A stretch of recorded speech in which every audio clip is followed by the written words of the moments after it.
Okay, everyone. Okay, everyone. Can you hear me now? I was talking to him, but okay. All right. Welcome to our mission. Today we're talking about sci-fi movie plots because unfortunately, not everything can get its own cinematic universe. Next week, we'll be talking about the history in sci-fi. Ever wonder how we got here? So do we. That's why we're doing the mission next week on that. But speaking about cinematic universes, you know what could get a cinematic universe?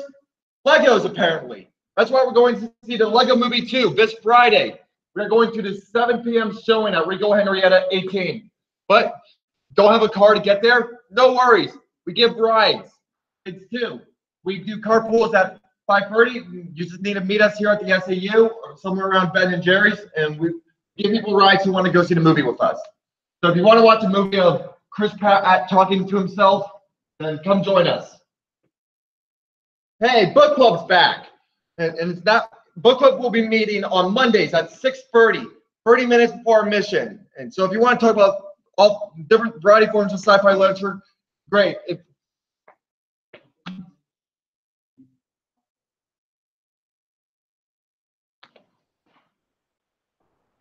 Because it's not all about movies. We like reading too. Ooh. So, you want to become a member and support Star? Talk to Aaron. That's Aaron. Aaron. Okay. What's the perks of being a membership? You can get discounts. You can get discounts in terms of stuff like T-shirts and Starfest. You can purchase movie tickets through us. So when we go to see like the more popular movies are turned to sell out on stuff, you can purchase it through us, and it will be easier in the long run. What else do members get? I mentioned.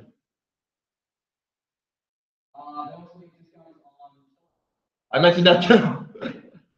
All right, and you also get ranks too. Ooh.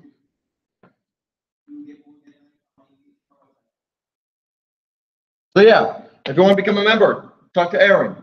And we also have a thing called Slack. It's kind of like a Discord, but it's online, and in which you can talk about any nerd things out there. You can talk about Nintendo, Marvel, DC. We just opened an anime channel to discuss all things anime. So you can talk about the Hero Akas and the Dragon Balls.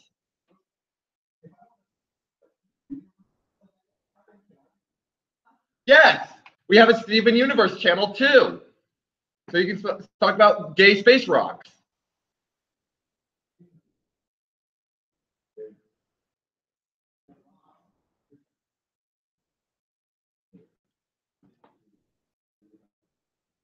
Okay. We also meet on Thursdays for PR, in which we design our posters and think of cool ways to reach out to the kids.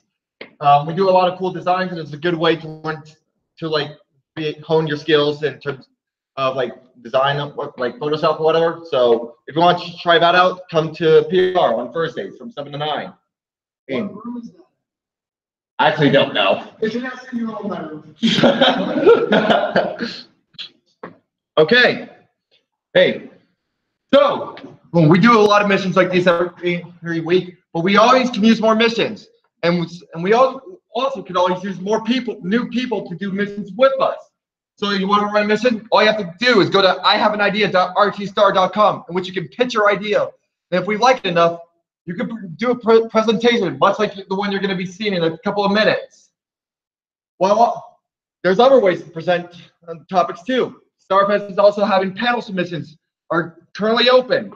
It will soon be closed soon. And Starfest, doing panels for Starfest is a great way to get accommodated with presenting and get comfortable with it. I know I started off doing running a Starfest panel before I did Star missions. It's a good way to hone your skills and stuff like this, because public speaking is tough. You can tell just by looking at me. All right, and finally, Sunday, I believe. Saturday. So you want to do panel? Please call And finally, we have a variety of sodas you can get from us. Ours certainly will be a hit. We have Cowboys and Aliens Coca-Cola, Speed Racer Sprite, Power Rangers Pepsi, and probably the biggest flop of all, Coke Zero Cherry. One soda we can't seem to get rid of. These are all worth $1. If you want to get my soda, speak to Aaron. All right, and with that, I'll leave it to our mission runners.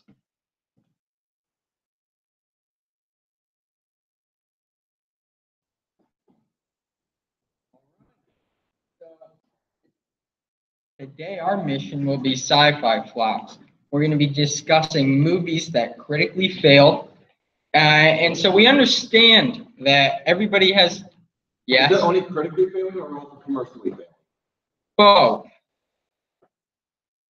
So, yeah. So we do realize that everybody can have an opinion, and that some feel that one movie might be great and others might feel that the movie might be terrible. So we're just going to be discussing the critics' ratings and how much money it's made and discussing the pros and cons. And we do appreciate audience interaction. So without further ado, sci-fi movie flops. So first we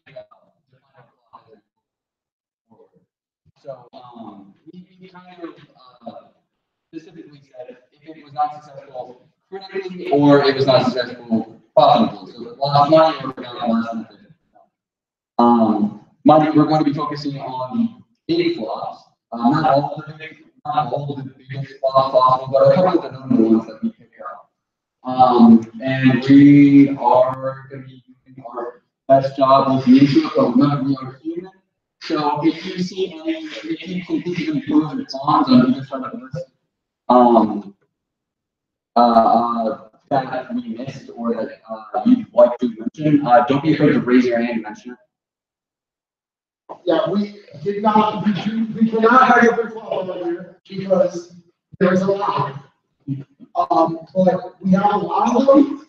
There was actually some we talked about having it, but we made it for time reasons. So yeah, and a couple other reasons. There were a few. There was a lot of decision making process here. We were going to discuss it for if you want to discuss a flop that we did not talk about more in general. So stay tuned. Yeah. Okay.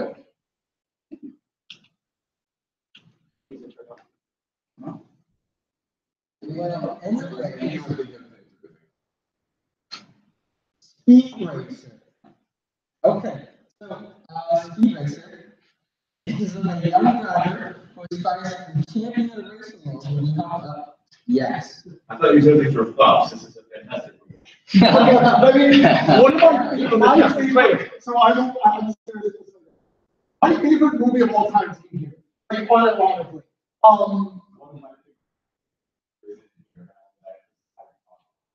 So these aren't necessarily movies that are bad. There is bad movies in here. But at least financially, Speed Racer did not do well. And there's other movies in here that did not do financially well. Yeah.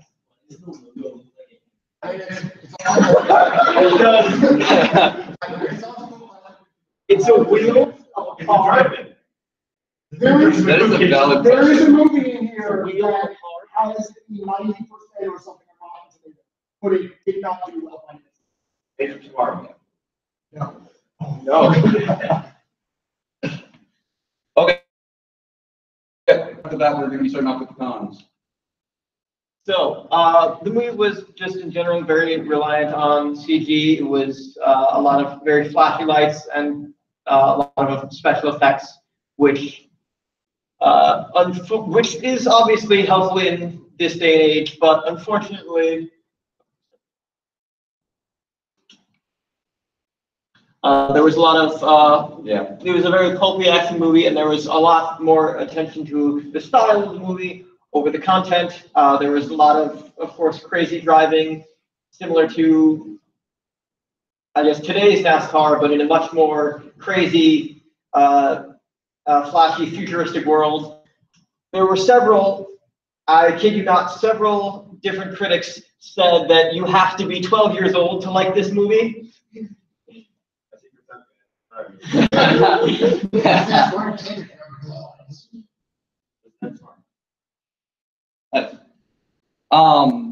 Yeah, but on the other side of the coin,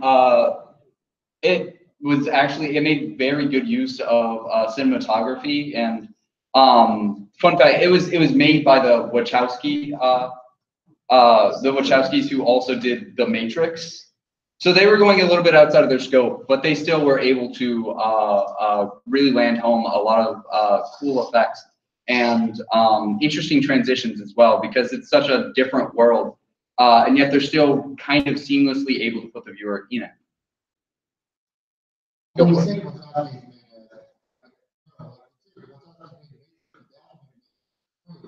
Yeah, they made all three. So they're definitely stepping outside of their comfort zone for this movie. Let's see. Yeah, they had a fair amount of exposition so that all of the characters felt like they had a lot of depth to them and their motivation was very clearly laid out. But the exposition was always easy to watch and very fast paced and interesting. Like I said, characters' motivation super tangible. And although the style was very bright, flashing, in your face, I feel like it actually reflected the tone that the individual scenes were trying to portray at each point. For example, in the movie, the main characters, the racer family view racing as like kind of this larger than life thing that they center themselves around completely. And to express that during the racings, they're constantly bombarding you with these bright and colorful lights just to show you how amazing and spectacular that it is. We have actually a clip portraying what I was. Yes, we did.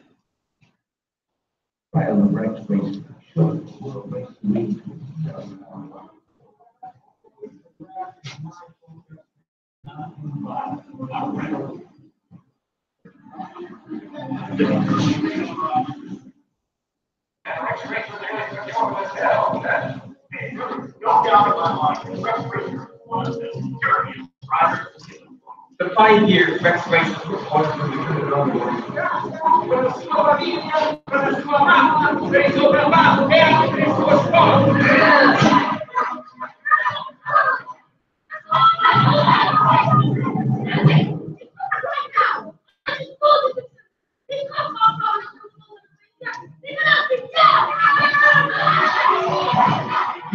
Brought down the perennial racing powerhouse, Unirock.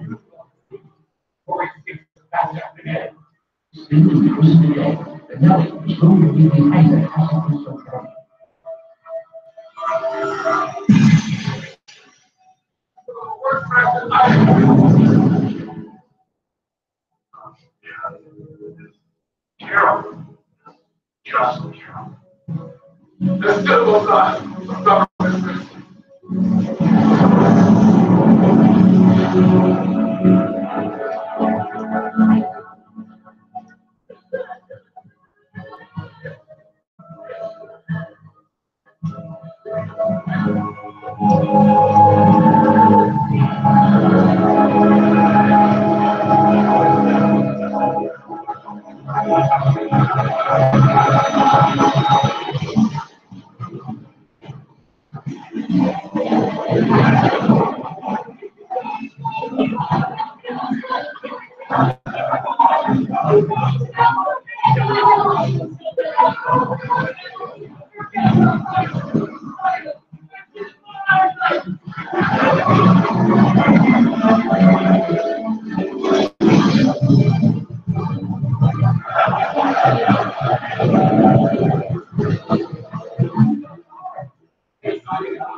Yeah, he's pop. Okay. So yeah, there was a lot that happened in those 5 minutes. Oh, go for it.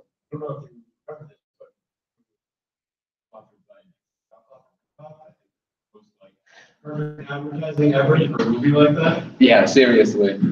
Also, it was the same year that The Dark Knight came out, so you know the juxtaposition. Go for it. Yeah, more or less. Okay, go for it. Matt, if you would, Matt. Oh, yeah. Anyways, John Carter. John Carter made $250 million, or had a budget of $250 million. It ended up losing about $200 million. So, Yeah, sure. so, for Rotten Tomatoes, it had a score of about 51%, and IMDb got a score of 6.6 out of 10. So, it wasn't the greatest movie, but it did have its cons and pros. So, Starting with the cons, it was not a very well advertised movie. It was kind of came out in theaters and people didn't really know much about it. It just seemed one of those another action set piece to just dot the years, which had been going off of more popular franchises of similar design. There was a lot of CG in the movie. It made it seem very cartoony.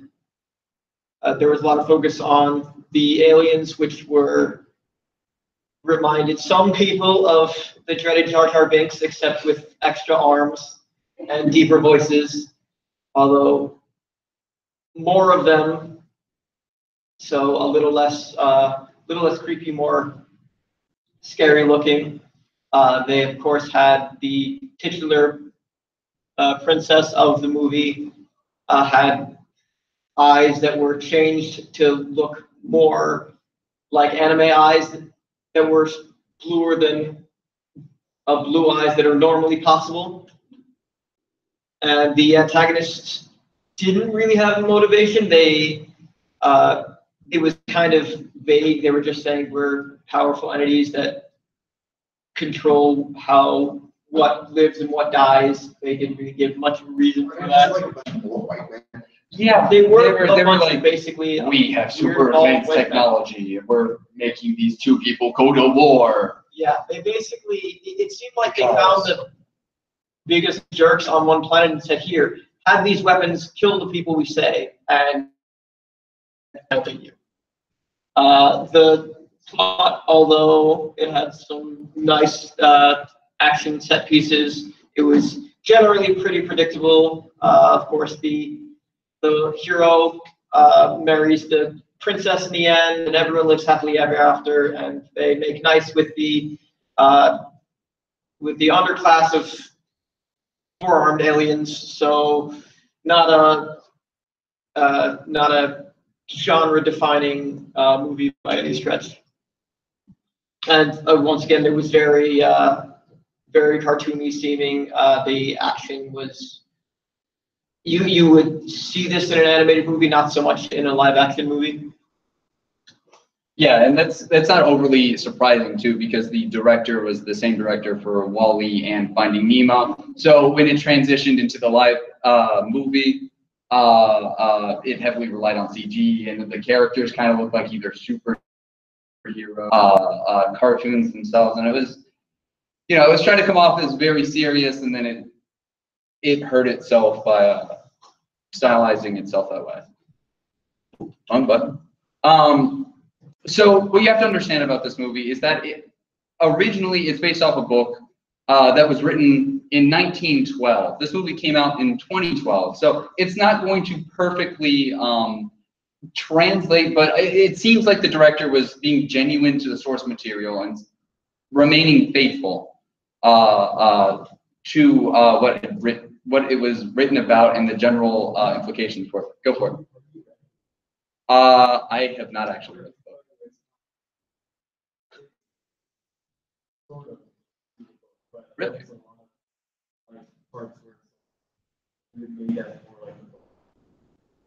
A lot better. Do you have any specific like examples? Yeah. Okay, we should add forgettable to that list.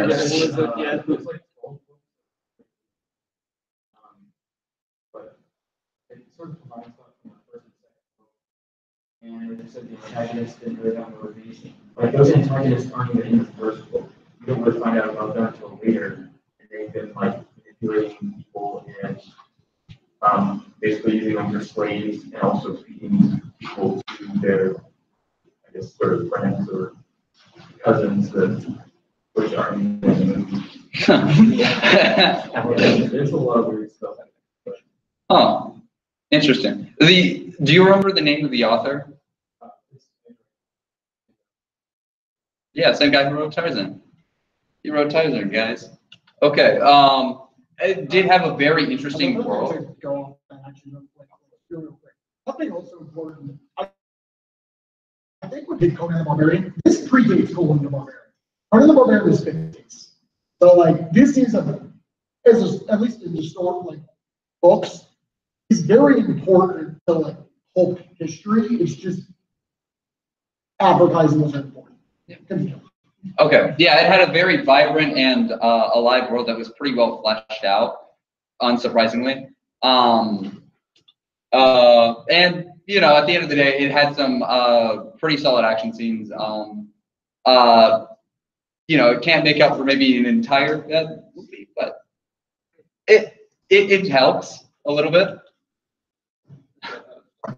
I'll take this. Yeah, too bad. It's very unfortunate. I know he'd really want to be here. Oh. Okay. Oh, maybe it takes a little bit. Oh, no, you hit the wrong button. What?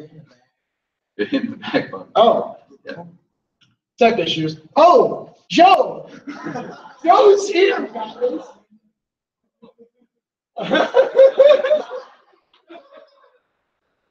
So, for those who don't know, this is like one of, I think this actually might be Joe's favorite. if it's not his favorite, it's one of them. Yes? There. Oh. Yeah, don't be afraid to shine. So, I actually do like this movie, but the relationship, so there's a little girl, and so George Clooney's the star with, I forget her name, and the movie's about them going to save Tomorrowland, and there's this little robot girl. But because of stuff, the robot girl doesn't age, so her and George Clooney have a relationship that's odd. Yes? I'm going to contest you on that point. Okay, so first off, It's okay, I think Joe is something. I do wish the time spent, because there's like when George Clooney's character was younger and then the time skip to the present. And so like that when he's like in the flashback time is when he has a relationship with this robot girl. And that is like fine. It's like kids and it's cute and it's yeah. And when they're adults, they don't act like they have that relationship. He basically treats her like she's a kid. And I don't think it's all that weird. That's fair. It's like they acknowledge that that she's the same person and that she's a robot and that she's a robot, she's grow up like a human. But also it's like their relationship has changed to now he's grown up and he recognizes she's a robot who looks like a little girl. Also I forgot her name. Reviews, there's a lot of people that say it's a very poorly paced film. It has some weird pacing issues occasionally throughout it. Characters do make some questionable decisions at points, specifically near the fight scene near the end. There's a lot of exposition throughout the film to explain just what's happening. This is my big thing. Brad Bird was offered Star Wars Episode 7 while Tomorrowland was being written. And he almost said yes, but then said, wait a minute, if I don't make Tomorrowland, it will never exist. They'll find another Star Wars director. So he said yes to this and turned down Disney. Yes. He made The Incredibles. And he made Mission Impossible 4, which I don't care what anyone says is my favorite Mission Impossible because it's a fun Mission Impossible. I think Wait, was that Ghost? it's the one. It's Ghost Protocol. He also made Iron You Giant. did Iron Giant. Yes. Yeah. So my point is, the second I found out about it, I was like, can Brad Bird direct any Star Wars movie now? And a lot of my problems with episode 7 have to do with J.J. Abrams being involved, but I'm not going to get into that. Were you trying to say something, Zach? Look, that's fair, but I'm never going to get a Star Wars episode 7 directed by Brad Bird.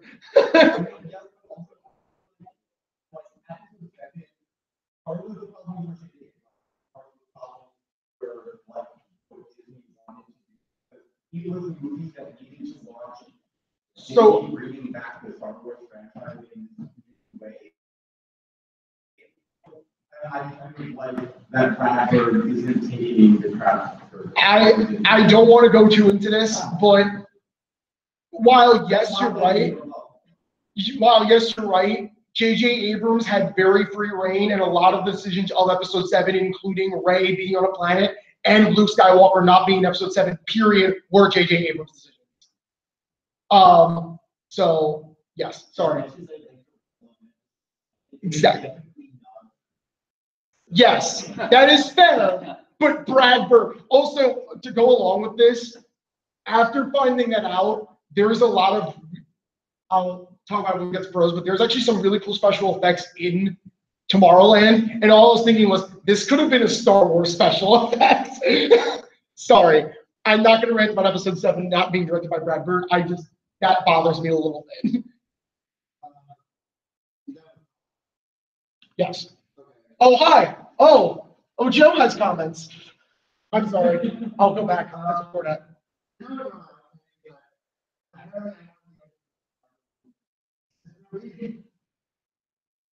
I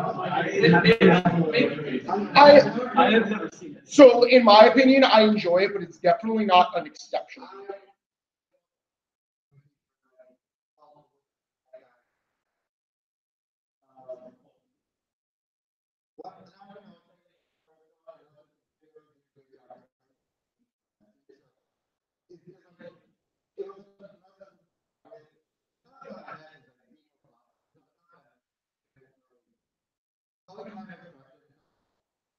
That's fair.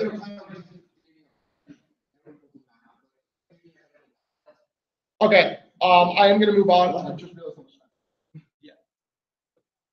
Yeah. Oh, hi, Joe. Joe's just looking for him since he was a child, like Zach said. And let's be honest, it would have just been this movie of Star Wars characters. Okay, that's actually really better. I forgot what Joe wrote.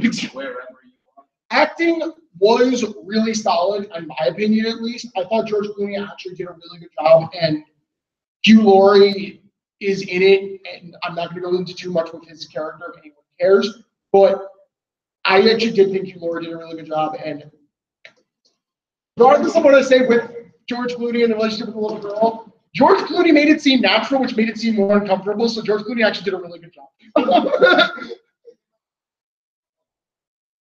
The direct, yes, he was. He was in it for like 3 seconds. The directing of this movie I thought was really solid. As I said, Brad Bird's a pretty good director. Overall, so this is kind of why he did turn down Star Wars. He wanted to make an optimistic movie in an age of dystopian movies and kind of downgrading like negativity. I could go into it more, but I really don't want to get into it for spoiler reasons. Oh, hi, Joe. Oh, it's a house origin story.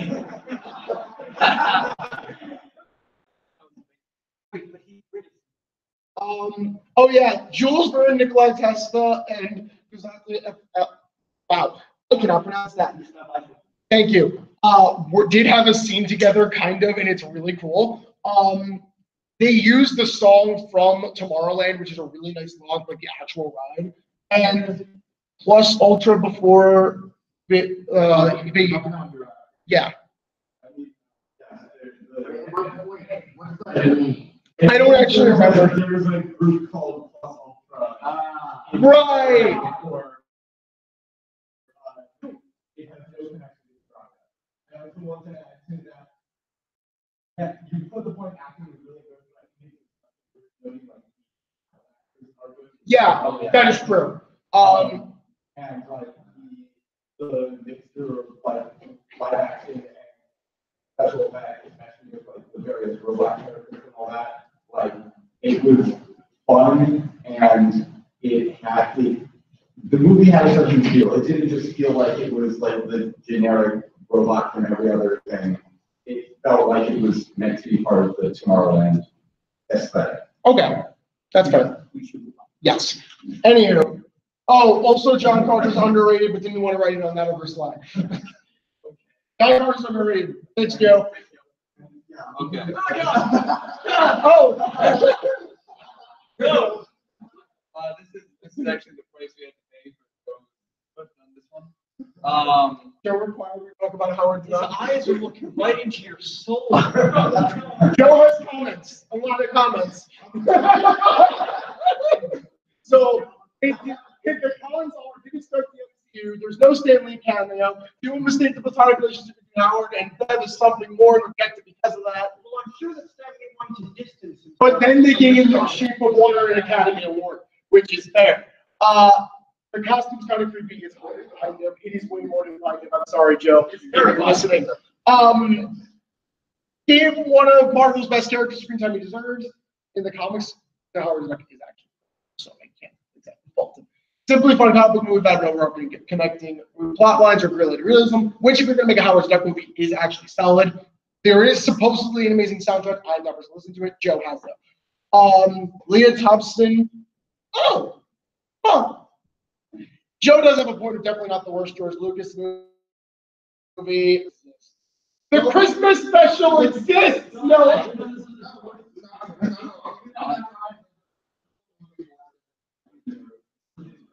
Yeah. Anywho, we're gonna move on. Oh, there's the costume. Yeah. Dude, this is what I mean. It's more being a little creepy. Yes. Why would they do that? Oh, I'm sorry, Zach. No, I can see it.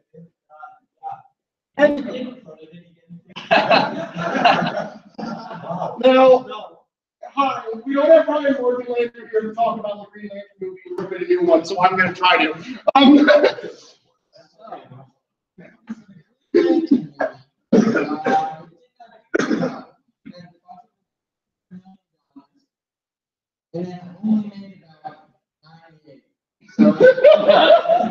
Well, 98 million. At least.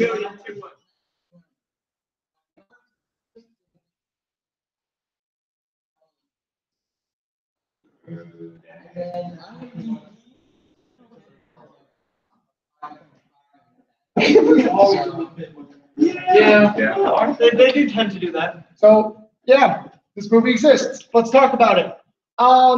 100 million of that budget was solely dedicated to the marketing of this movie, which should say a lot about the budget of this movie. It's really cliche. Like, every review I read was talking about how like it was a generic beat by beat superhero movie. It makes use of several superhero tropes. Yeah, true. They rely so heavily on it. It's not a figure in the comics. Sometimes Yeah, but you can't. When he gets later in his history, he becomes one. For some reason, they made Sinestro like an anti-hero when he's like very in the comics, a very cold hearted villain is not true to the character. Maybe they should have This, so, all right, I'm gonna be honest here. I only saw about 5 minutes of this movie. Because, oh, no, that's spoilers here. They took Parallax, which is the embodiment of fear, which means yellow energy in Green Lantern, and made him a massive black monster cloud with yellow accents, but still the main color is the part I saw, there was no yellow on screen. I don't know who was first. Yeah.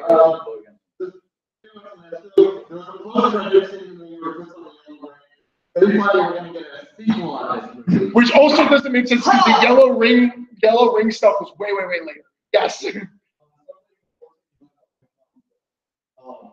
What should have been a warning to everyone that this movie was going to be terrible. Before it was shot, when the script was going through rewrites, the only reason they didn't screw it up, Ryan Reynolds caught an error. They got the oath wrong in the script. Oh, Jesus. Oh, yeah.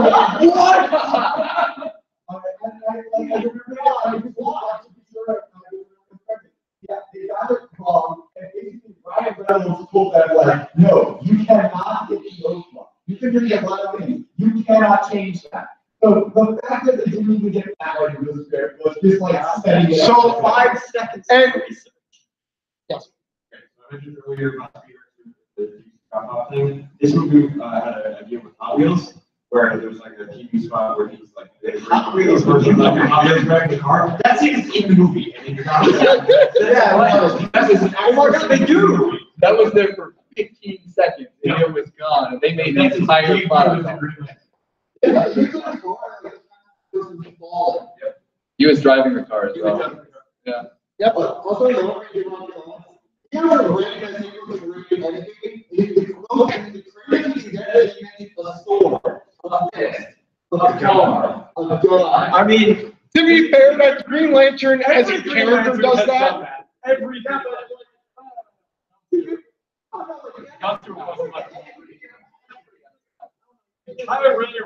So we can rip Green Lantern all day, but I'm sure we're gonna rip the next movie because I just remember what it was. The effects were decent. Sometimes we were really trying to find positives, by the way, for this movie. So yeah, when we're looking at both sides of the movie, we want to both defend it as best we can. So we were trying to be as impartial. We were looking up reviews. This is the best we could get. some scenes were written well. Sometimes certain ones. If you don't look at the bad parts, I guess it's a solid movie. Basically, if you don't think of it as a big cliche, you're like, okay, this is a linear story. If you haven't seen it before, I will also say, at the time, this was coming off of, like, there weren't a whole lot of superhero movies at that point, and it Yeah. was, like, most superhero movies were very generic superhero. And I appreciated that it at least had some moments where it was, like, self-aware superhero tropes, like, calling out, like, you think the fact that I see your cheek bones, and you would recognize you when the whole rest of your head is there. Like, that was a funny moment, and like those sorts of things, and also, since then, it's not like the DC movies have gotten a whole lot better. Like, you have Wonder Woman was excellent, and Aquaman was okay. all right, Wonder Woman was excellent, and before that, you have like, okay, if I had to choose between watching Justice League again and watching Green Lantern again, I'm not saying I would choose Green Lantern, but it's pretty close. Yeah, I would watch Green Lantern twice before rewatching Suicide. it's interesting. We almost made one for Suicide Squad. Then we looked up the number. Yeah. It's a huge box office success. the award-winning Suicide Squad. Yeah. Wait, I did consider putting Justice League here, but I didn't want to ask DC. Yeah. We're gonna talk about that. Yeah. That's That's true. that is fair. Which, by the way, Why would we talk about this movie? yes, you're right. You know what? That's a good point. It doesn't exist anymore. Oh God, something more stopped up.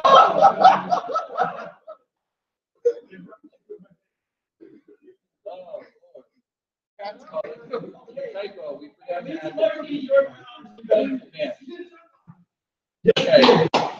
Awesome.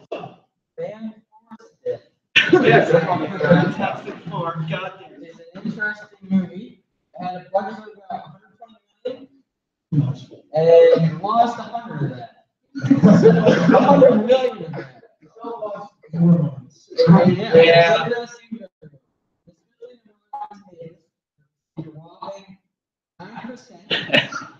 So almost got to 10.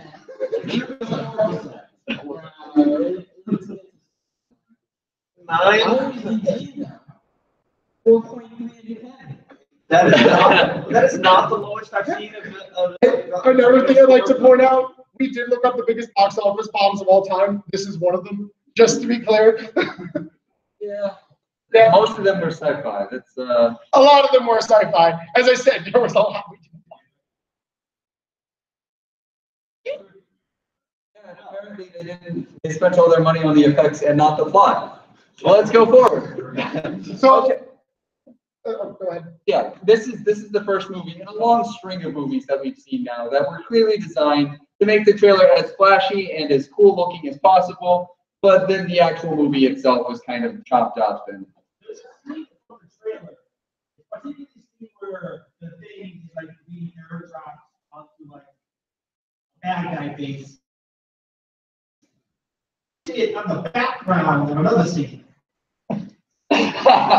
Like it's like there's like a command room. And you see this scene playing out on the background of one of the boxes. Is the other scene good? I don't know.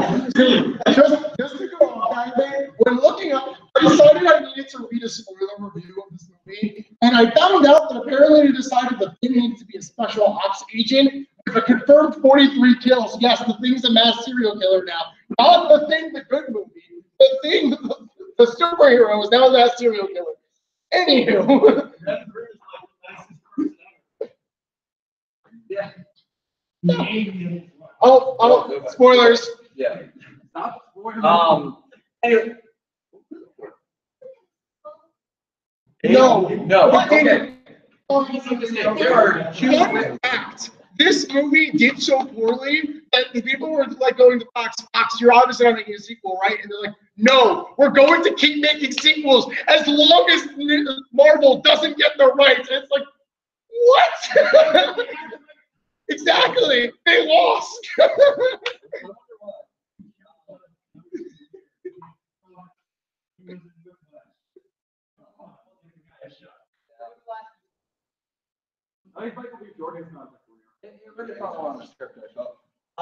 Yeah.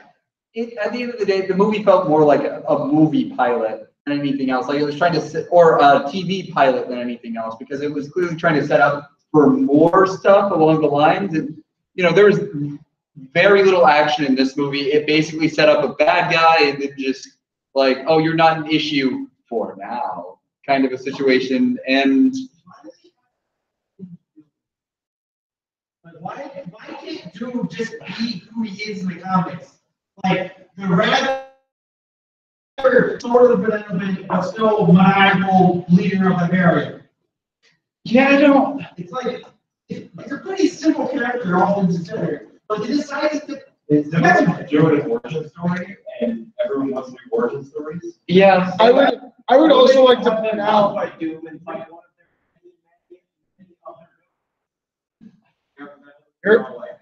You're talking about. You're also talking about the movie that, according to the spoiler review I read, the reason why they used the teleporter is because 3 of the 4, not even all 4, 3 of the 4, and Dr. Doom was there, got really drunk and said, "You know what? Screw the government. We're using the teleporter anyway."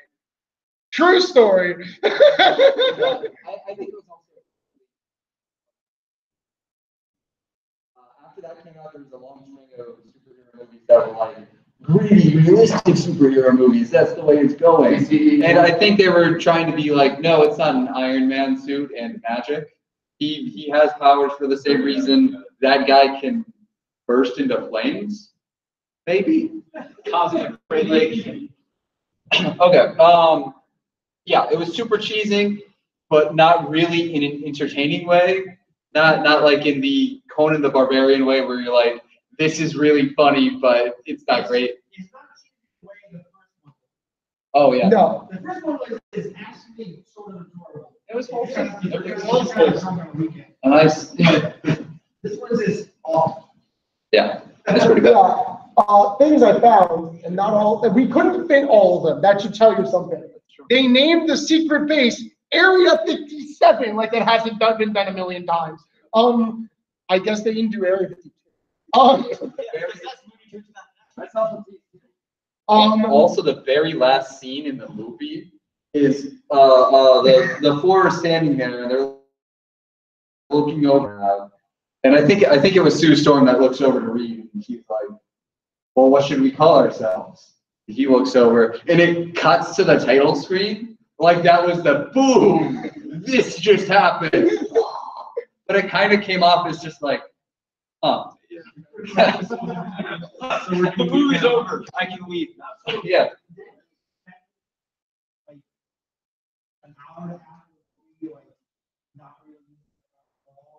Yes. A lot of it was exposition, like it was supposed to be character buildup, but not really, because like I think the most description I can give to Mr. Fantastic is he was smart and maybe socially awkward. I think the most. There was scene where he wasn't, then the next scene he was. Yeah, like Then he he wasn't again. flip-flopped. I For don't know. some reason, at one point, he made a secret server, and I don't remember why they're using it now. I think he was hiding from the government. That should tell you the plot of this movie. Yeah, we should probably. A what? No. Anywho, these were the most pros we could get. The fact that we wrote nominated for the Teen Choice Awards should tell you how much we were really scraping the barrel to find someone see something positive about this movie. I can't put enough emphasis on this. It was only nominated. Like, yeah. So, now to talk about, remember when I said my favorite movie of all time is here? Tier. Oh, wow. Get out of here. I want to hear more about that. So, this one actually didn't release quite as much as the others. It had a budget of only $20 million. Lost $2.5 million, but its scores were actually pretty impressive on Rotten Tomatoes and at IMDb at 8.2 out of 10. So from the critics' standpoint, it's a pretty good movie. Like, I'll talk about it. So, the cons, the theatrical version, so the original cut of this movie was like over 3 hours, or the original cut. And so the studio went, this movie's too complicated, you need to oversimplify it and make it, and dumb it down for your audience. Ridley Scott, the director, fought it. Harrison Ford fought it. Basically, everyone involved in this movie fought it. But eventually, Harrison Ford caved and made a voiceover like an old noir style. But he admits to this day he strongly regrets making that decision because he thinks it ruined this movie. So, the artistic style and tone was a bit jarring to many audiences for like at the time. And for some reason, it opened at the same time as E.T. and The Thing. To the point that this opened 2 weeks after E.T., which was E.T. and was doing massively successful, and The Thing was the same day. So it opened at a terrible time, and the studio kind of decided to try to make it better. This movie is my favorite movie for a lot of reasons, and I kind of did. It is a great movie.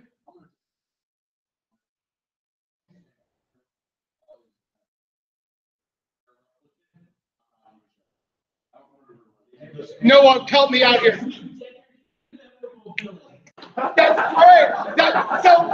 That's my point. There is a debate on who the real villain of the movie is. Is it Harrison Ford's character or the villain who's played by Rutger Hauer, who's supposed to be a replicant? But if you really get into the movie, the villain is the more heroic character.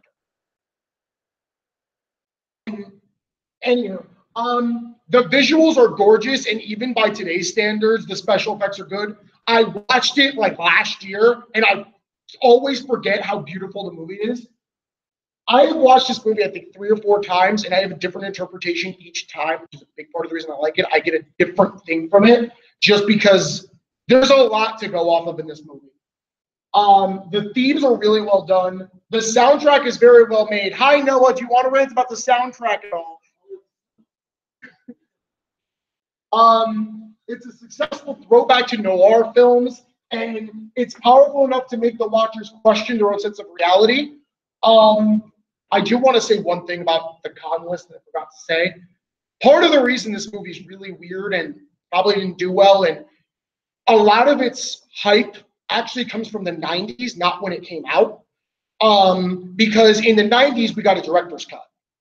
And the director's cut changed a lot of things, took out the new Harrison Ford voiceover, and added some very important scenes.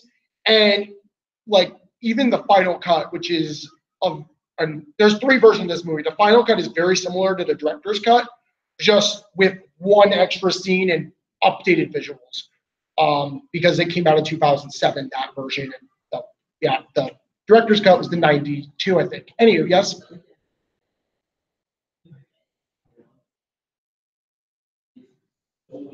Fun fact, the very memorable villain, the last line he says was completely ad-libbed, and I think it's really cool. That's a bit. Really? It's actually just a. Oh, okay. Is that going to say something?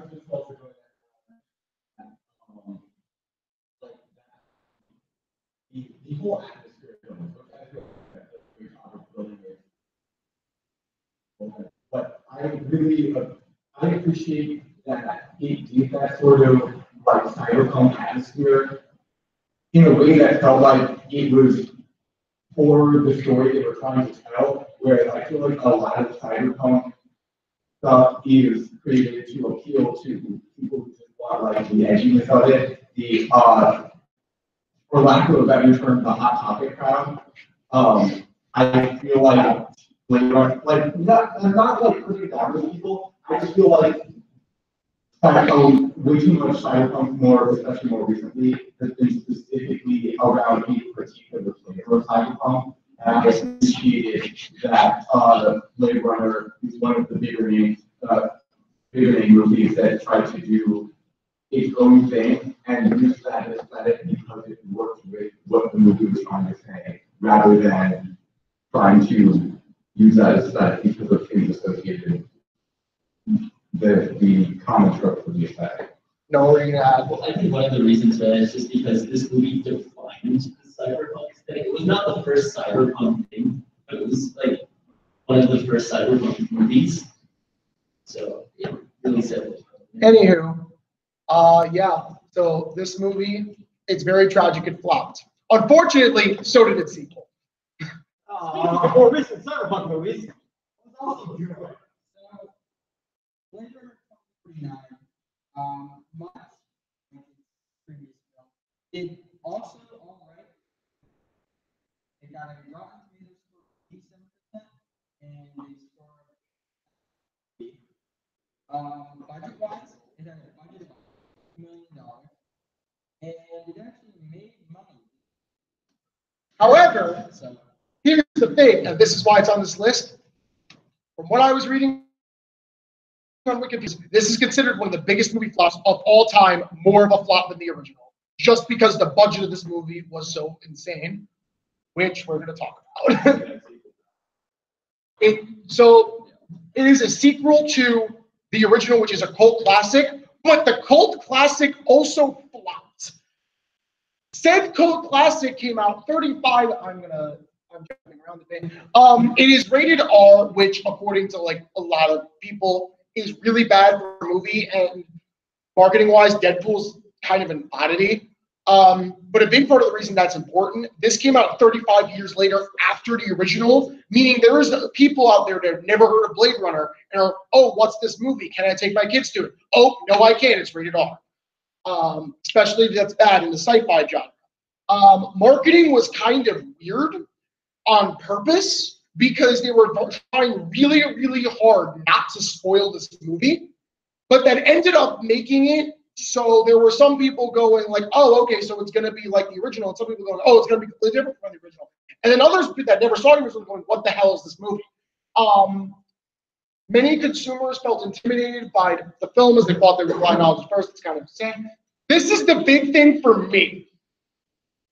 Jared Leto does not equal David Bowie. Now, the reason why this is important, this movie was in development hell forever, to the point that they said, if we're ever going to make this movie, I want to have the villains be David Bowie, who was very well and alive at the time because it was 35 years of a development hell. Unfortunately, David Bowie passed away just before filming this movie started, so they got Jared Leto to replace him, and Jared Leto does not equal David Bowie at all. I'm sorry, Jared Leto ruined this movie. Oh, never mind. No, if you want to talk about the soundtrack.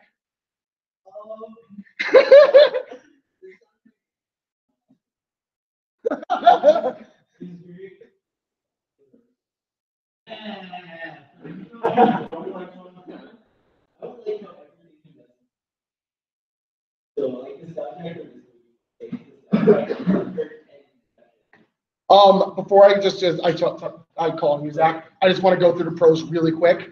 This movie's also really pretty, like prettier than the first one, which is actually saying a lot. They used its budget. It has an A-tier cast. Harrison Ford, fantastic. Ryan Gosling, fantastic. Jared Leto, I'm sorry. It has really solid directing, and even though it failed, it is critically acclaimed. Zach, go.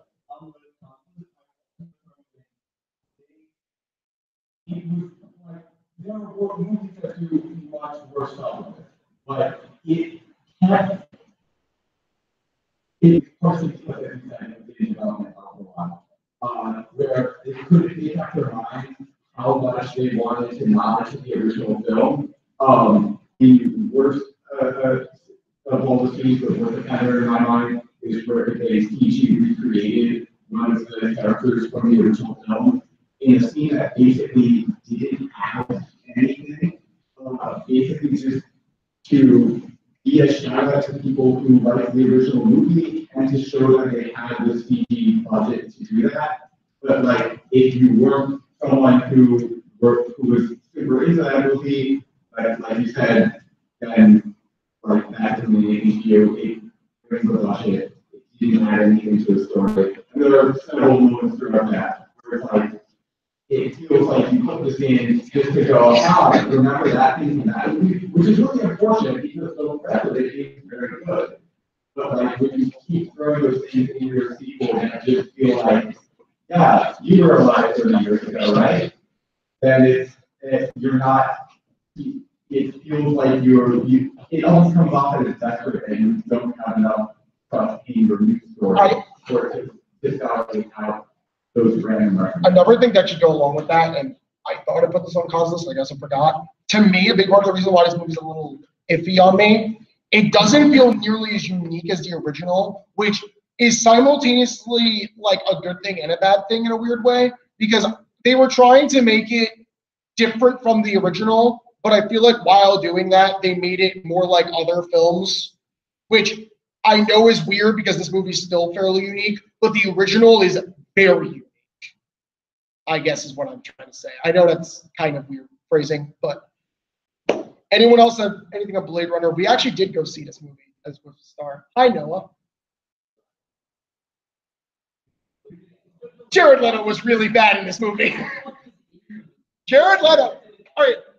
So going back to, I'm sorry, I'm going to rant about Jared Leto now. This is my second time today ranting about Jared Leto, which is more times than I want to rant about Jared Leto. I did not think Jared Leto basically acts in this movie specifically with no emotion, and I can't tell if that's an artistic choice or not. And I mean, yes, but I also don't know if that's what he's going for or not in this movie because he's a robot. But the part of the point is that replicants are like people, and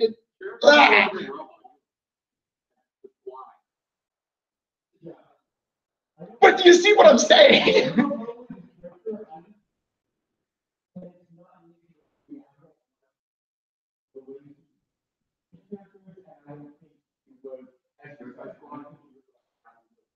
Jared Leto does not equal David Bowie. I will say that forever. Okay.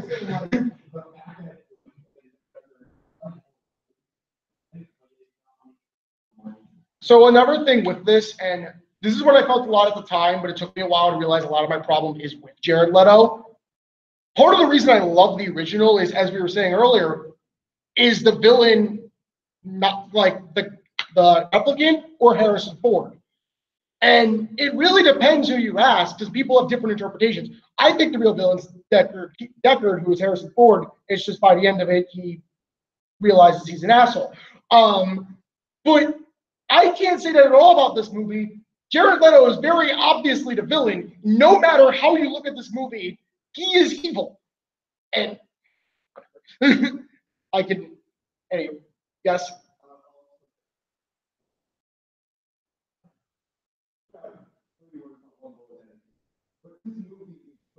It is really pretty.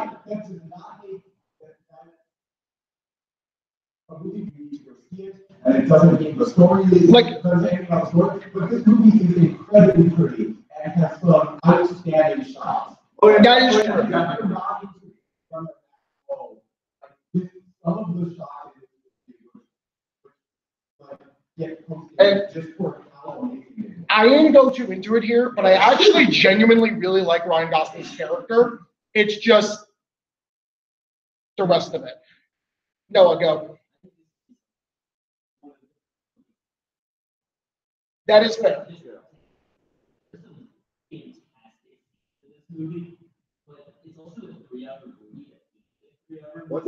It was a 3-hour movie. It did feel like a 3-hour movie. My brain erased that part.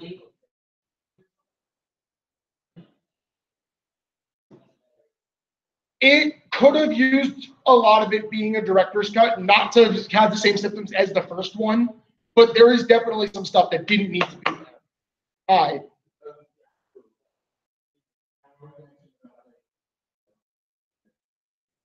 Also, that just reminded me when my dad I was talking about this after it came out. We have the same thought as the first Blade Runner, which is, if you, I don't know, like, spoil it if you haven't seen it, but the last shot with the character looking through the thing, like, after the, okay, almost spoiled, but like, there's a final shot that the movie ends on that didn't need to be there, and if it had ended one shot earlier. There is an argument about that, in all seriousness, that basically the last shot of, if you can't tell, I've been trying to hide it, but it's come out. I don't really have a very positive reception of this movie, mainly because of Jared Leto. But anywho,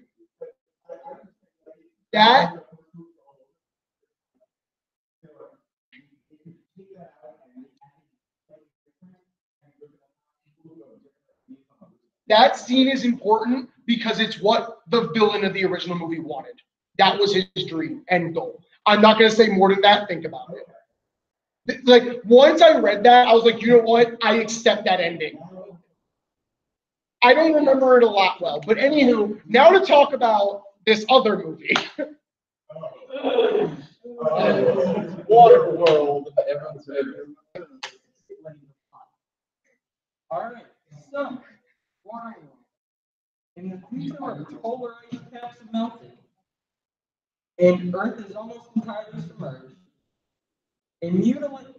a mutated mariner fights starvation and outlaws smokers and reluctantly helps a woman and young girl who try to find dry land. So, Try land. this movie, I'm really happy on this movie. So, okay. So the three of us saw this movie on Saturday night. It was the first time that Hammer and I watched it. And yeah. I forgot about that.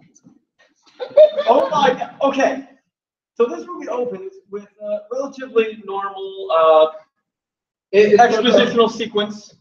The world, global warming and pollution is and the sea levels have risen to a dramatic level and everything is underwater, which it makes sense. The first thing we see an actor doing is we see Kevin Costner peeing into a cup, taking the cup, pouring it into a filter that supposedly filtering that water into another cup and then drinking it. No. He also gargles with said water and spits it into his pipe.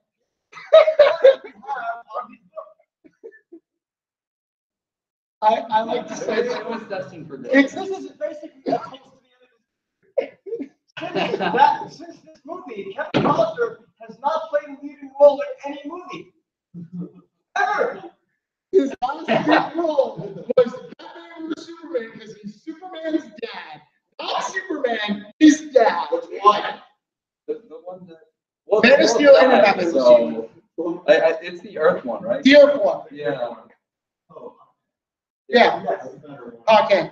This is the most, at the time, it was the most expensive movie ever made. At the time, this was the most expensive movie ever made, just because it was water.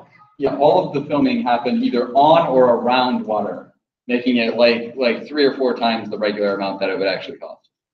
Yes. I think the budget, what was the budget for this movie? And this came out in 95. Although the world building is pretty cool for this movie, they spend way too much time on it, introducing other languages, and a multitude of things that really don't matter to the plot of the movie. For instance, Kevin Costner has gills. They Well, also, like, valuable economy, which makes absolutely no sense. Not only does Kevin Costner have gills, but they're behind his ear. And once the normal humans find out, they immediately say, we have to kill this person. They say, he's a mutant, we kill him. No explanation, just...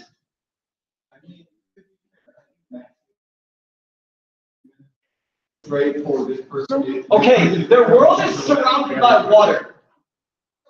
You can do so much. Literally everything they get is from either underwater or around it. There's a really useful reason. She would literally be their savior, and yet they said no.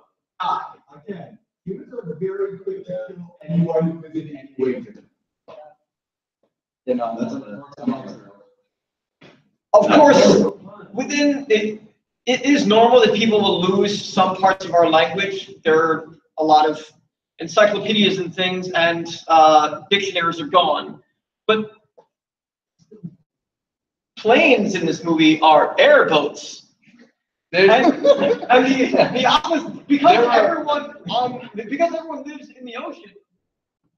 Once you get to land, it's called land sickness. there's a lot of these little like weird things. For example, it's called Waterworld because they call it water. This is not house of water. 3, 2, 1. Nothing is free in Waterworld.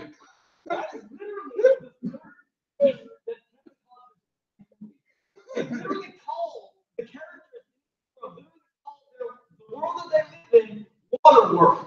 Yeah, all you knew was water. Why would you feel the need? Why would you feel the need to name it anything? It's like we live on ground. This Earth. is conniving Earth.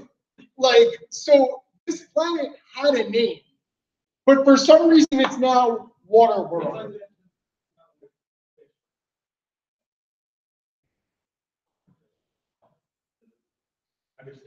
That makes sense if they didn't have a concept of dry land being a myth.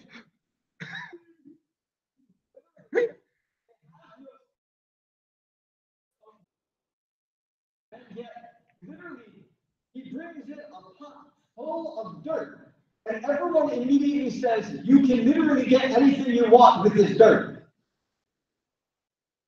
He admits, he says later, dry land isn't real, and someone says, that's blasphemy. It's also interesting. The reason, obviously, that they're saying that dirt is valuable is because it's so difficult to get nowadays. Like gold is for us now. Like gold doesn't serve all that many uses, but it's valuable because there's so little of it. However, Kevin Costner's character at one point wants to show how he gets the dirt. He can breathe underwater, so he goes down and he just gets it to the bottom. He says to the woman that he's supposedly taking to dry land, he says, I will show you dry land. Takes her with the use of a diving bell, which is a real thing, takes her to the bottom of the ocean and says, "This is dry," and shows her the dirt that's under the ocean and says, "This is dry land." That is not land or dry. And also the fact that he could take her down there means that it would be very easily accessible to actually get more dirt and then dry it later, and then the economy should be broken. Like that giant ball of diamonds that one company does. You guys know about this? Yeah. There's one company that owns like almost all the diamonds. The reason diamonds are so rare. One company just about a few out every year. So this would be like though, if I would be able to take 2 steps and see all of the diamond and pick it up and then sell it for millions of dollars. Everyone could do that. I mean, it's just like even the dirt, like No, he just swims down to the bottom, takes a bunch of dirt when he needs money, swims back up, buys it, then goes to the nearest port. This I found dirt. like people know. Like they don't, but it doesn't make sense because all you need is a diving bell.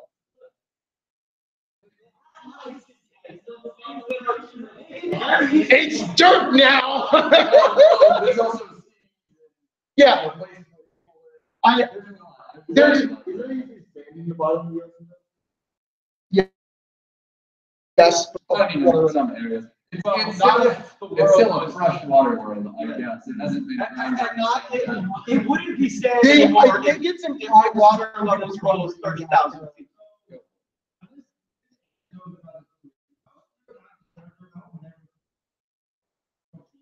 He doesn't have to. Well, He literally doesn't have to. I think he needs to drink fresh water, but that's it. Where is he? I don't know. I'm not sure why he There's a can't. point where he basically does a shared breathing thing with the woman, which that's not how. That's not how He breathes through his gills and then gives her air. But that's not the same. It doesn't. That's not how it works. I can Gills breathe. make you breathe through your skin, Exactly. and then you breathe out from your lungs. I can't breathe water. I can't go down there, and he says I can breathe for both of us. Which we're talking about has been watching. It makes no sense why gills are on the back. They're like here, by the way. Like you have gills. They should be here on the neck, like in the fleshy part of the neck, not behind the ear. Not only does he have gills, but he has what could be called webbed feet, but it's just clearly like a very short stocking that is made to look like webbed feet just over his feet. Yeah, there's a lot that came out of this movie that was not up to par and was a little bit jarring. But on the upside, Waterworld did have a lot of interesting world building elements to it.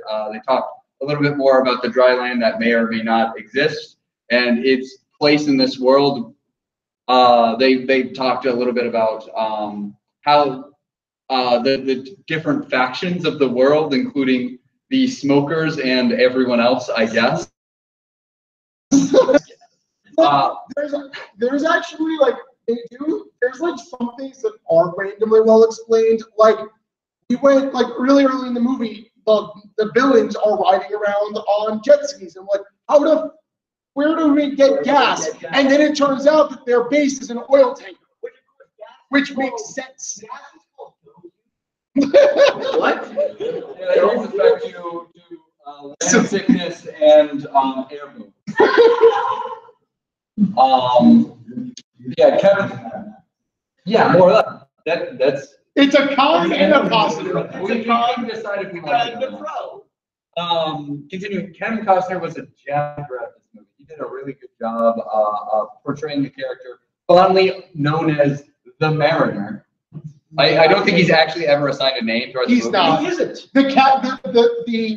He's actually billed as the Mariner in this movie. I also don't. I think most of the cast is named. Most of the cast. Yeah, no, there's a lot of characters that are just. Like I think only 5 characters have names, if that.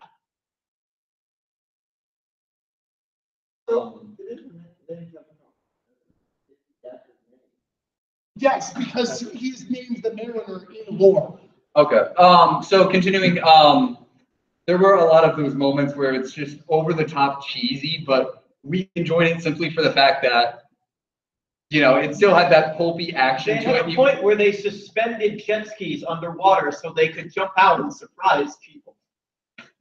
I'm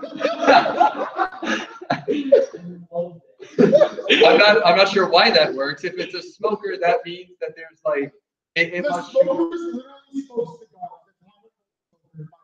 not just the fact that they ride around on jet skis that, you know, billow smoke as well. It also had several fantastic ideas about the evolution of man and how they'd evolve with this. About how people would group together and kind of do their own thing at the same time just to survive. His costume, yeah, His costume was actually really Can you go fun. back real quick? To the action? Yes. Do it real quick, yeah. Oh, no, spoilers. There we go. So, like, he's wearing, like, a microchip that he just found. Yeah. And, like, I don't know. Yeah, he's wearing it as jewelry as well. His clothes are kind of scaly, like. They're not actually, but. Throughout the entire movie, actually, all of the costumes and stuff are made out of ramshackle pieces that you could actually find probably just floating around in the ocean. There was one crazy guy at one point, I think he was like Irish or something. One of the first people in the movies just wearing a pasta strainer as a helmet. Yes. Yeah, crazy Irish guy was wearing basically those six-pack container things all over his body, which is kind of weird. But one of the main villains, I don't think this is a spoiler, but one of the main villains almost off the bat gets shot in the eye, and then instead of putting, he tries a glass eye, it looks pretty ugly, so he decides against it. He takes a pair of goggles, like motorcycle goggles, and he covers one up with like black marker and wears that over one eye. Instead of an eye patch. Yeah. And of course, the main reason that they shoot off his eye is so that he can then wear a pirate hat and then become a crazy pirate captain. On a wheel tanker. So I was curious about the soundtrack. So when I was looking things up, I was like, you know what? I want to hear what the Waterworld soundtrack is like. And it's actually really well done. Like stuff way more than it has any right to be because it's involved with this movie. It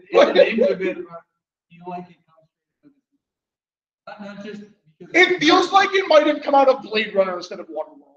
Yeah. Like maybe it's not, that might be a bit too high praise, but like it definitely doesn't belong in this movie. It fits with the budget. And again, we enjoyed it because it was Mad with Wire. I think the real takeaway from this movie, the biggest positive, was what they did at Universal Studios. Which we're just going to show you. Because of it. It's called the Waterworld Stunt This is Show. pretty, oh, It started around 11. no, sorry, over to like 11 minutes.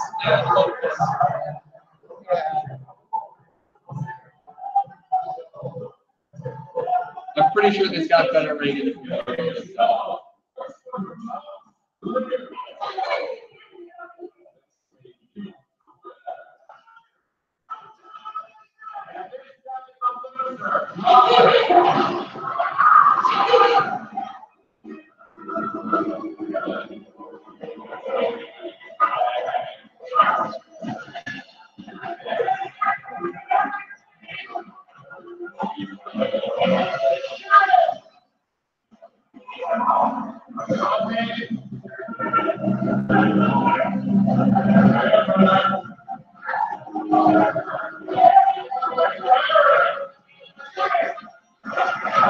As a heads up, they don't actually call him the Mariner in the movie.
Nothing's free in water world.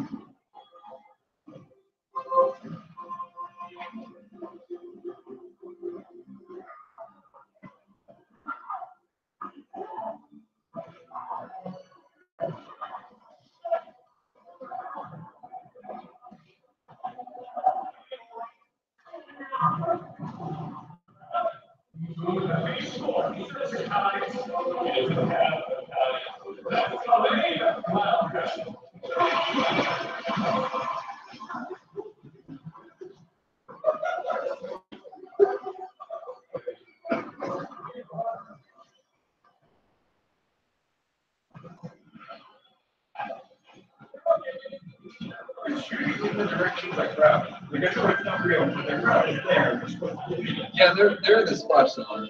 By the way, you start this by saying if you're not in the splash zone, you're going to get it. Yeah.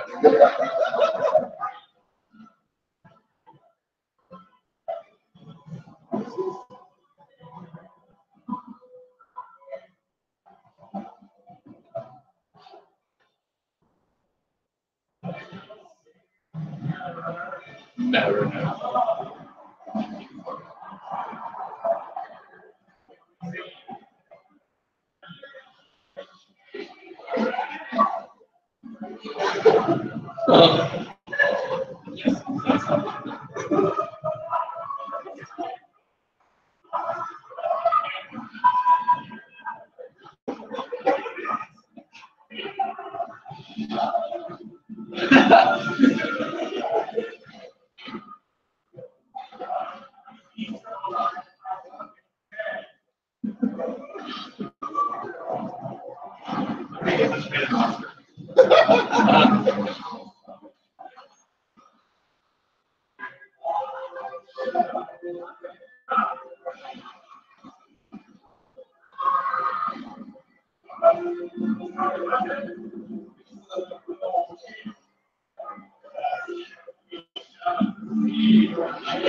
Yeah, that's positive. Yeah. So I would like to mention that this opened a little while after the movie. Yeah, I think so. The movie It released. came out like 97. during the move, like it was like around the same time. Yeah. But then closed for a number of years, and then reopened in 2017. And not only did it reopen, they said, oh, so the reason why it reopened is because in the 90s, apparently, like, theme park critics said this is one of the best things Universal has ever done, apparently. To the point that there is now one in Universal Orlando, Universal Hollywood in California, Universal Singapore, and Universal Japan. Okay, so I haven't seen a lot of sense. But like, turning it as, okay, we need to build a thing that is in the limited space of a theme park attraction, needs to have a bunch of random water sports stuff for the crowd, and needs to have a bunch of opportunities written into it for pyrotechnics and the crowd getting splashed, and needs to have a story that is introduced, told, and wrapped up in under 20 minutes. I think that's a decent show, and I'm not surprised it's considered one of the best things Universal has done, partially because, like, within all those constraints, there's only so much you can do, and then also partially because what Universal tends to specialize in is things where you're looking at, like, a 3D screen while your chair shakes a lot. Yeah. Like And those. they are very good at looking at a thing on the screen while your chair shakes a lot and maybe you get sprayed with air. But like that gets old, and this is not that, and it's actually a fairly impressively performed thing. Especially if they're doing this like back-to-back performances all day, every day. It's like, I would say that for my time at Universal, from like watching other some shows, particularly the Sinbad one they do, it's like 4 shows a day, I think. Yeah, It's like that's a lot of everything. It's not like, you know, theater where you just really like one, maybe 2 shows. It'll be like 1 in the morning, 1 noonish, 1 at 3. I don't know. Towards the park. I don't know if anyone caught it, but I think the most surreal thing for me about this video is that once you can see Hogwarts in the background, and then just Yeah. But yeah, that's more or less it. Wrong button. So more or less, we did not put all of the flops that we knew existed, nor all of the flops that are out there. So do you have any others that you'd like to talk about? Cowboys and aliens. I was actually excited for the movie. Oh, Yeah. I thought it was gonna be good. I thought it was gonna be good. I thought it was fine. Now, yeah, West, Yeah, it wasn't the worst. So not the worst I would agree with. it was. I'm not sure. It was clearly based on a very fun idea, and there was a comic book series that it was also partially based on, if I remember correctly. And we found out that Volume 2 of that comic is about World War I, which I thought aliens were World War I, like real bad. No, I just thought World War I bad. Oh yeah. Yeah, but it was just. Yeah. Aliens in the Psalm. That sounds amazing. Why did they call it No Man's Land? There's not light in there. There's little green things. Yeah. That is also on the worst box office. What? I mean, I'm not saying that was Yeah. anything by any means. I was excited for it, but then I didn't like it. Yeah, we almost added it to the slideshow too, but didn't have time for that.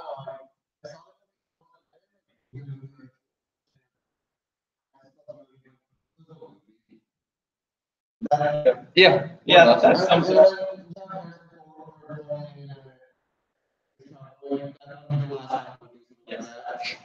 No. Another movie. Water Engines.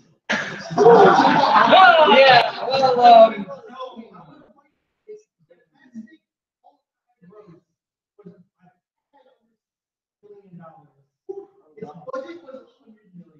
I don't remember what the first 2 were off the top of my head, but when Lloyd Reese are doing his mission, that's going to the box office all the time. That is the 3rd biggest box office bomb of all time. So it made it 65 for it, maybe like 481. So it still lost like $89 million. yeah, I would also like to point out something we found out about during researching this, because some of these box office actually superseded the budget. But the problem is, theaters take half of the ticket sale. Like when you go to the theater to spend $11, the theater pockets 6 of it. So only $5 ends up going to that movie per ticket sale. So when you're looking at total box office, they actually get about half of that. Yeah, we also did consider putting Mortal Engines because obviously it's one of the largest, but Star did go to see that one last semester. So it's a little bit of a sore topic, I guess. Venom was also in the running. Yeah. The new Dragon Ball movie, which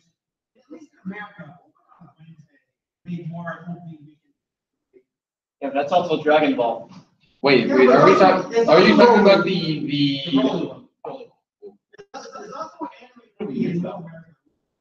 No, it That made money. It made a lot of made money. money. Oh no, not the new one. I'm thinking of the old one. Oh. The live action Dragon Ball. Dragon Ball Evolution. Oh my Oh, god. were you gonna say something? Yeah. Yeah, go for it.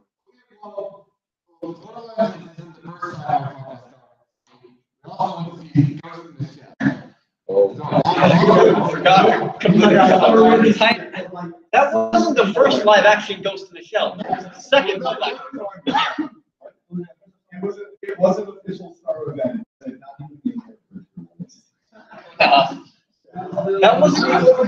That wasn't even the first live action Ghost in the Shell, though. It was the first American made one.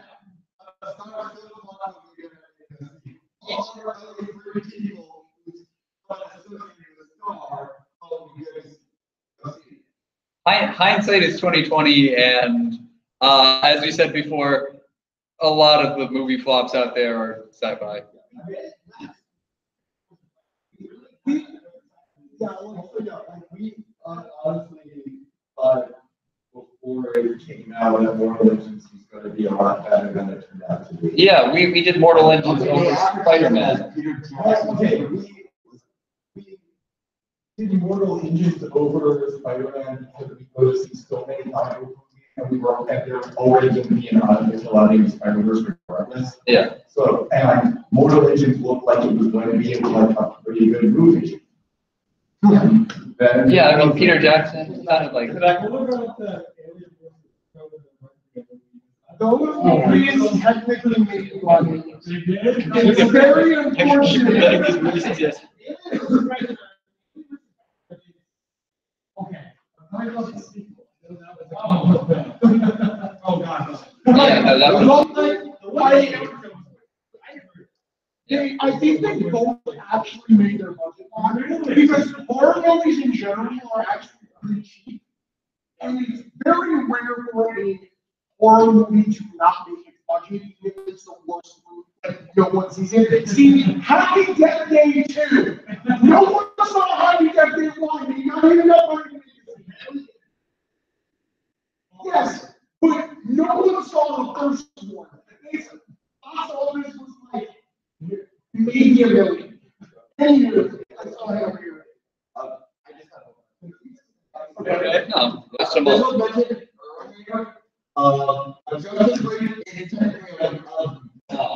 And it is also on the list of biggest box office bombs of all time.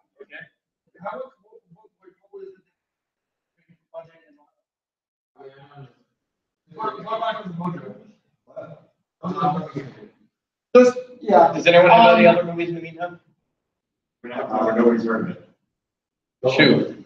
Okay. Ever heard of Apocalypse Kiss? No. No, it is one of the worst movies ever made. What's it about? I'm not gonna do it. See you later. I know the worst movie of all time. Although that's not taking into account the cut that the. Yes.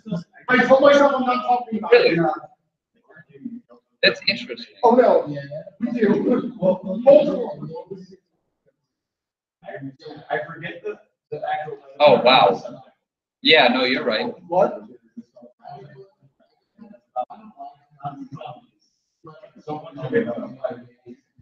The whole movie is like a dude being interviewed by like a federal agent around short because you can't hear anything they're saying. And it's just like one camera way out. They're talking behind you, said single word he's saying, and then occasionally interrupted by clips of people with zombies. It's terrible. If like on a plot level, on a technical level, it's absolute garbage. So is this? The one we're talking about is called Things. It has nothing to do with the movie. I told myself I'm not talking about it. Yeah, I talked about it. I really don't like very good. We can talk about it. It is sci-fi.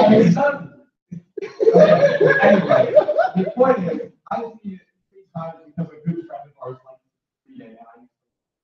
So I see it 3 times. If I look at it twice, I might like just started to think I maybe understood what was going on. It's not really clear. They'll just like randomly cut to like I think it's a porn star like talking with a newscaster, there's like people who are, like, there's no continuity from like one shot to the next. All the time. There, Like, yeah, It's very true. there are, no, there's sometimes where you can't hear it. yeah, there. And let me put it this way, and that's all I'm gonna say about it. Our mutual friend had a drinking game where whenever someone in the audience watching it with you, out of the movie goes, what, why, or why are we watching this again? You take a drink and everyone gets blessed. It did. Well, I'm not talking about it anymore. I refuse.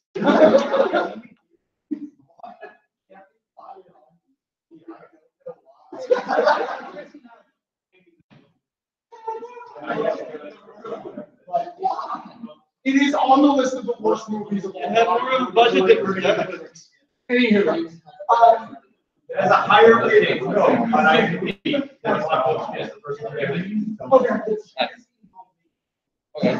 So, any others? Any others? Or can I just jump back to the? I mean, I'll talk about it a little bit real quick.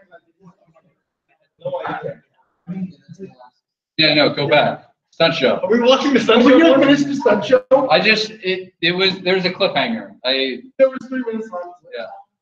Um, There, at that point. yeah. Now let's just finish the stunt show. Where's the sound?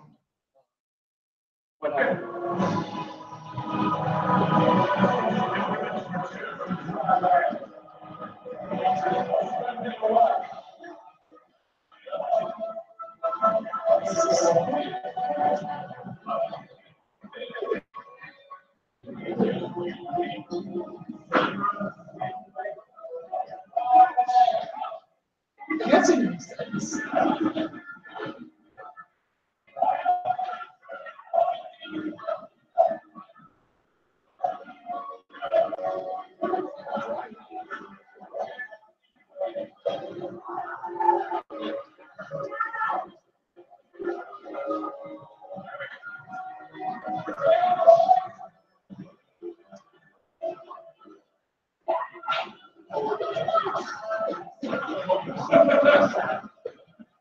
Take note of Hollywood in the back. There's hot words under construction.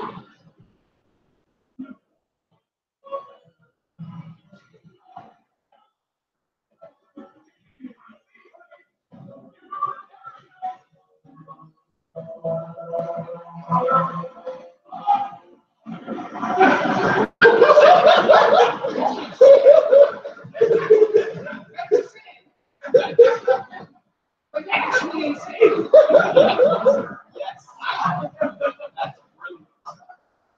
That right there costs more money than everything.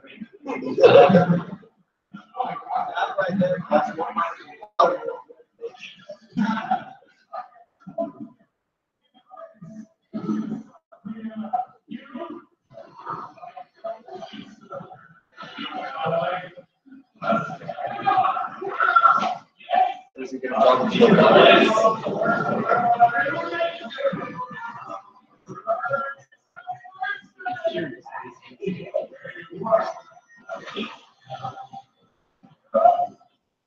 That's all. If only was a way to put out fire.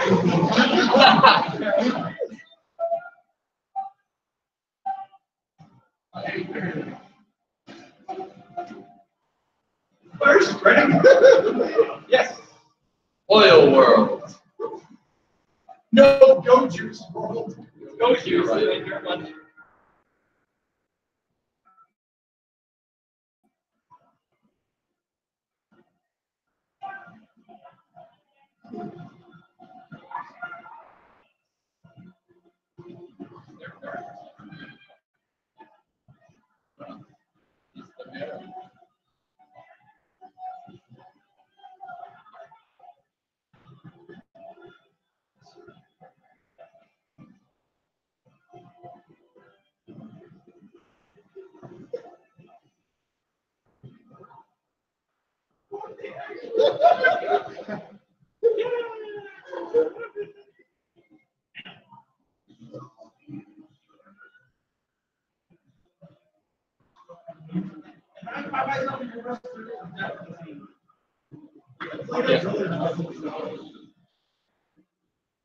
That was the best pro on Waterworld.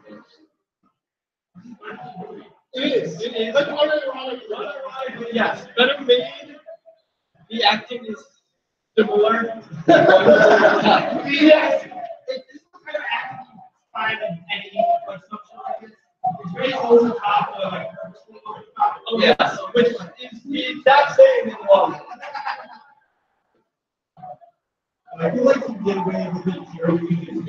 Like, you know, where like you expect theater to be a little more overly dramatic. This movie was all I think Waterworld of Mad Max on water.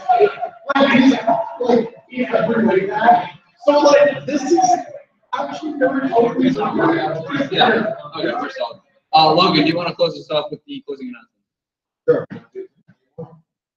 I mean, I guess we have more time. Yes.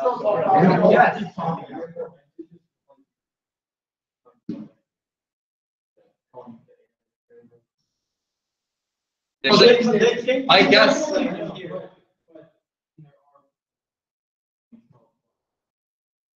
Really? You're right, but these were actual. These were literal seaplanes that they could refer to as airboats. They could. I'm not familiar with the difference. I think they were seaplanes. They weren't really. No, they were definitely seaplanes. They were not airboats. They were seaplanes. Yeah. Like it seems to be more of a thing of we know what a boat is. There's this thing that flies in the air. It must be an airboat. Wait, isn't airboat that thing from CSI Miami during the theme song? The guy's like standing in the marsh and it. Yeah. The big fan? No. Yeah, the things that traverse the swamps. Yeah, those. Yeah, are it's not that. It was a plane.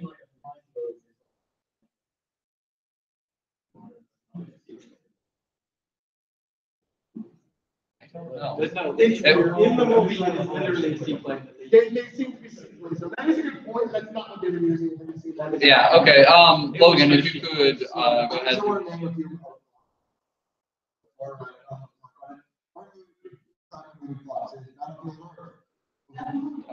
Low budget of 43 million. Box office 27 million. Okay. We can talk about Treasure Planet for a couple. We'll talk about it after. Yeah.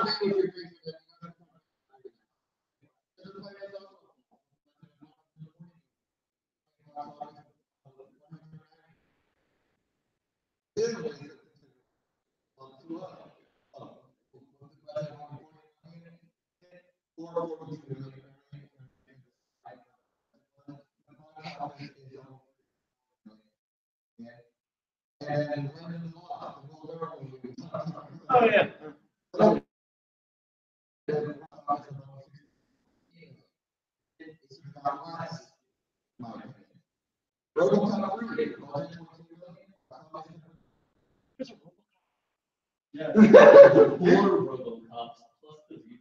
So we don't did. There was a whole lot of sci-fi plots, and I actually kind of If possible. after how could they do a movie?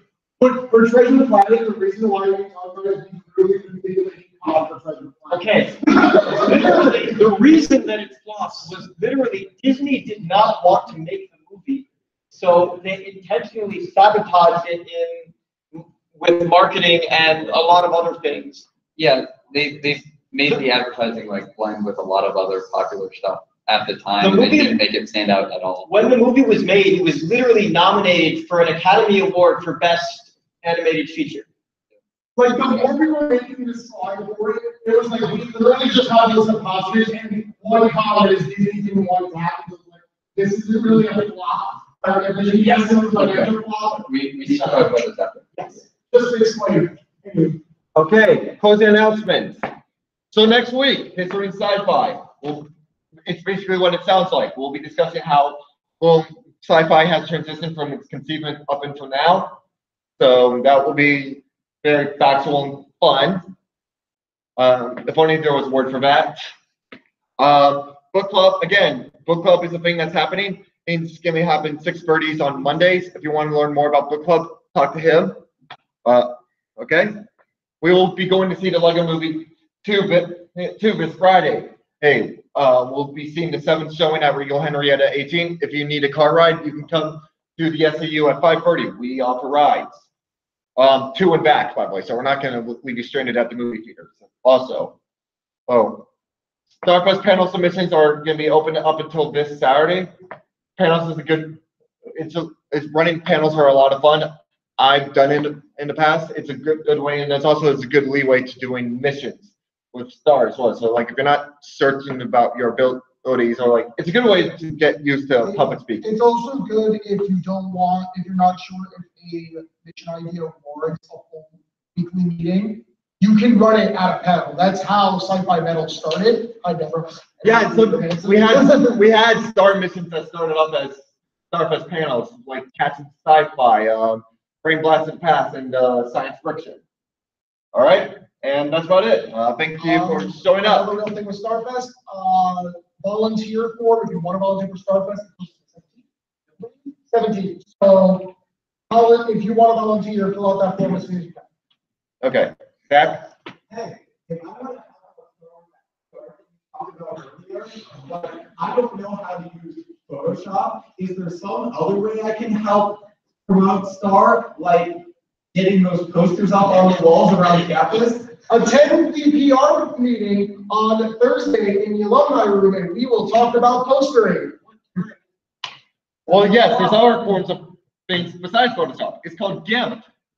That too. I use GIMP. I don't have time to make a poster, but I do have time. You Yes, you can hang posters for stars. So